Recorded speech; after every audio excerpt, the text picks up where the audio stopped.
નમસ્કાર મિત્રો, મારી યુટ્યુબ ચેનલમાં આપનું સ્વાગત છે। આજે આપણે આ વિડીયોમાં જોવાના છીએ કે તમારા આધાર કાર્ડમાં નામ, મોબાઈલ નંબર, એડ્રેસ અથવા તો કોઈ પણ સુધારો વધારો કઈ રીતે કરો તે પણ મોબાઈલ દ્વારા એક એપ્લિકેશન દ્વારા। તો આ વિડીયો પૂરેપૂરો જોવા વિનંતી, અને જો તમે મારી યુટ્યુબ ચેનલમાં નવા હોય તો મારી યુટ્યુબ ચેનલને સબસ્ક્રાઈબ કરી લેવા વિનંતી, જેથી આવી જ અવનવી અપડેટ તમને મળતી રહે। તો સરકારશ્રી દ્વારા આધાર કાર્ડ અપડેટ માટે એક નવી એપ્લિકેશન બહાર પાડવામાં આવી છે। તે એપ્લિકેશન સૌપ્રથમ તો તમારે ઇન્સ્ટોલ કરવાની રહેશે, જે એપ્લિકેશનનું નામ છે આધાર, અને આ સરકારમાંની એપ્લિકેશન છે।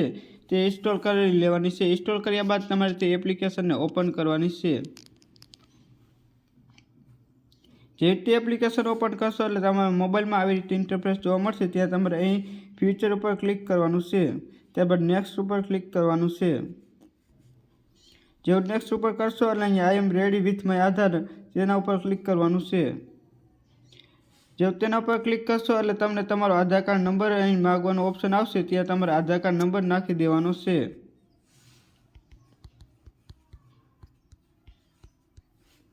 આધાર કાર્ડ નંબર નાખ્યા બાદ તમારે અહીં નીચે કન્ટિન્યુનું જે ઓપ્શન દર્શાવેલું છે તેના ઉપર જઈ અને તમારે કન્ટિન્યુ ક્લિક કરવાનું છે। જેવું તમે કન્ટિન્યુ ઉપર ક્લિક કરશો એટલે અહીં તમને એગ્રીનું એક ઓપ્શન દર્શાવવામાં આવશે, તેના પર ક્લિક કરી અને નીચે પ્રોસીડનું ઓપ્શન છે તેના ઉપર ક્લિક કરવાનું છે। જો પ્રોસીડનું ઓપ્શન ઉપર ક્લિક કરશો એટલે અહીં તમને એક મેસેજ સેન્ડનું ઓપ્શન આવશે, તેના ઉપર તમારે ક્લિક કરવાનું છે। જેવું જ મેસેજના ઓપ્શન ઉપર ક્લિક કરશો એટલે આપણને અહીં કન્ટિન્યુ ટુ ફેસ ઓથોરાઇઝ એટલે કે આપણું ફેસ ઓથોરાઇઝ કરવાનું એક ઓપ્શન આવશે, તેમાં જઈને આપણું ફેસ ઓથોરાઇઝ કરવાનું છે।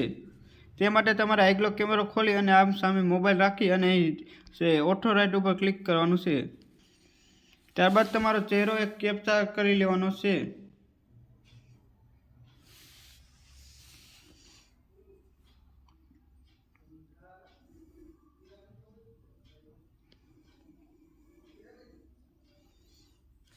જો તમે તમારી આ સંપૂર્ણ પ્રોસેસ પૂરી કરશો એટલે અહીં પ્રોસીડનું ઓપ્શન દર્શાવવામાં આવશે અને તમારે અહીં આધાર રેડી લખેલું આવશે, એટલે કે તમે તમારી આઈડી બની જશે અને હવે તમે પ્રોસેસ બધી કરી શકશો। ત્યારબાદ આપણને અહીં એક નંબરનો પિન નંબર નાખવાનો આવશે, જેથી આપણું આધાર કાર્ડ સેફ રહે તે માટે આપણે કોઈપણ 6 આંકડાનો પિન નંબર નાખી દેવાનો છે। 2 વાર નાખવાનો આવશે, એટલે બંને વાર નાખી અને અહીં કન્ફર્મ કરી લેવાનું છે। જેવું તે તમે કન્ફર્મ કરશો એટલે તમારા મોબાઈલમાં આવી રીતે ઇન્ટરફેસ જોવા મળશે। ત્યારબાદ તમે ઉપર કરશો એટલે નીચે અહીં આધાર અપડેટનું એક ઓપ્શન દર્શાવેલું છે, તેના ઉપર તમારે ક્લિક કરવાનું છે। જેવું આધાર અપડેટ ઉપર ક્લિક કરશો એટલે અહીં તમને મોબાઈલ નંબર અપડેટ કરવાનું ઓપ્શન આવી જશે, એડ્રેસ અપડેટ કરવાનું ઓપ્શન આવી જશે, નામ અપડેટ કરવાનું ઓપ્શન આવી જશે, અને અહીં જીમેલ આઈડી અપડેટ કરવાનું ઓપ્શન આવી જશે। આ તમામ વિગતો તમે અહીંથી અપડેટ કરી શકશો, અને અહીં નીચે એક અપડેટ માટે પ્રોસેસ કેટલે પહોંચી છે, શું છે, તમામ સ્ટેટસ પણ તમને બતાવવામાં આવશે। તો તમે ત્યાં જઈ અને સ્ટેટસ પણ જોઈ શકશો કે તમે અપડેટ કરી છે તે કેટલી વારમાં થયું છે અથવા તો થયું છે કે નહીં, તમામ વિગતો તમે જોઈ શકશો। ત્યારબાદ તમારે કોઈ પણ વસ્તુ અપડેટ કરવા માટે તેના ઉપર ક્લિક કરવાનું છે। જો તેના પર ક્લિક કરશો એટલે અહીં તમને લખેલું આવશે કે આ 30 દિવસનો ટાઈમ લાગશે, તમારે આની ફી આટલી ભરવાની રહેશે, અને રિક્વાયરમેન્ટમાં તમારે નવો નંબર જે હોય તે નાખવાનો રહેશે, એટલે કે આટલી જરૂર તમારે આ મોબાઈલ નંબર અપડેટ કરવામાં પડશે। ત્યારબાદ તમારે કન્ટિન્યુ ઉપર ક્લિક કરવાનું છે। જેવું તમે કન્ટિન્યુ પર ક્લિક કરશો એટલે અહીં તમને તમારો જૂનો નંબર બતાવવામાં આવશે, અને અહીં તમને નવો નંબર નાખવાનો ઓપ્શન આવશે। તમે જેવું નવો નંબર નાખશો એટલે નીચે તમને સેન્ડ ઓટીપીનું ઓપ્શન દર્શાવવામાં આવશે, અને તમારા નવા મોબાઈલમાં એક ઓટીપી આવશે, તે ઓટીપી નીચે દર્શાવેલા ખાનામાં નાખી દેવાનો છે।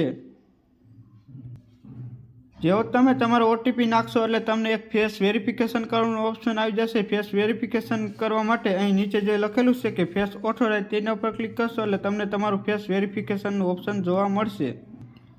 ફેસ વેરિફિકેશન થઈ ગયા બાદ તમને અહીં ફી કપાવવાનું ઓપ્શન આવશે, તેમાં તમારે 75 રૂપિયા કપાવવાના રહેશે। તો તમે ગૂગલ પે અથવા તો કોઈ પણ રીતે, એટલે કે ગૂગલ પે, બેંક અકાઉન્ટ દ્વારા કે કોઈ પણ રીતે તમારે 75 રૂપિયા કપાવવાના રહેશે, અને તમારે 75 રૂપિયા કપાવી લેવાના છે। જો તમે તમારા પૈસા કપાવશો તમારા બેંક અકાઉન્ટ દ્વારા એટલે તમને એક રિસિપ્ટ પણ મળી જશે, જેમાં અપડેટ રિક્વેસ્ટ ડિટેલ હશે, અને તે રિસિપ્ટમાં તમારો મોબાઈલ નંબર કયો હતો, ત્યારબાદ તેમાં કયો બદલાવવામાં આવે છે તે તમામ વિગત આ રિસિપ્ટમાં જોવા મળશે, અને આ રિસિપ્ટના આધારે પણ તમે તમારા આધાર કાર્ડનું અપડેટ થયું છે કે નહીં તે ચેક કરશો। તો આવી રીતે તમારા મોબાઈલ દ્વારા તમે નામ, મોબાઈલ નંબર, એડ્રેસ અને જીમેલ આઈડીમાં સુધારો કરી શકો છો. હું આશા રાખું છું કે તમને આ મારો વિડીયો ગમ્યો હશે, અને જો તમને મારો વિડીયો ગમ્યો હોય તો મારી યુટ્યુબ ચેનલને વધુને વધુ લોકો સુધી પહોંચાડવા વિનંતી, જેથી આવી જ અવનવી માહિતી તમને મળતી રહે. આભાર.